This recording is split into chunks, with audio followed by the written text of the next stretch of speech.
अस्सलामुअलैकुम, this is Tahira Shahid. I am an executive coach. कामयाबी क्या होती है? हम सारी ज़िंदगी किन चीज़ों के पीछे भागते हैं?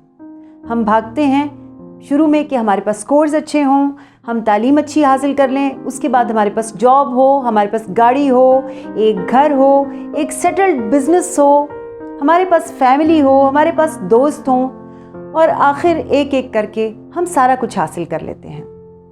सोचना सिर्फ उस जगह पे है कि क्या वो सारा कुछ हासिल करने के बाद जो आपका असल है, जो आपके रिश्ते हैं, आपने उनको तो नहीं खो दिया।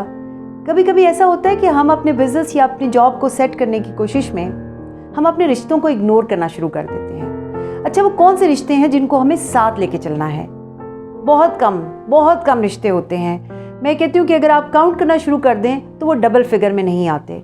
आपकी क्लोजेस्ट फैमिली, आपके वालिदैन, आपके स्पाउस और आपके बच्चे और आपके क्लोजेस्ट फ्रेंड्स, ये वो लोग होते हैं जो आपके असल रिश्ते हैं। सोचें, कहीं आप अपनी बिजनेस, अपनी जॉब या पैसे की दौड़ में या कोई भी मॉनेटरी थिंग्स कलेक्ट करने की दौड़ में आप इन रिश्तों को तो नहीं भूल रहे? अगर आपने सारा कुछ हासिल कर लिया और एट द एंड आपके पास ये रिश्ते ना रहे तो फिर वो बाकी सारी चीज़ें आपके किस काम आएंगी? ज़रा सोचिए। अपना बहुत ख्याल रखिएगा। जल्द मिलते हैं एक नई वीडियो के साथ। अल्लाह हाफ़िज़।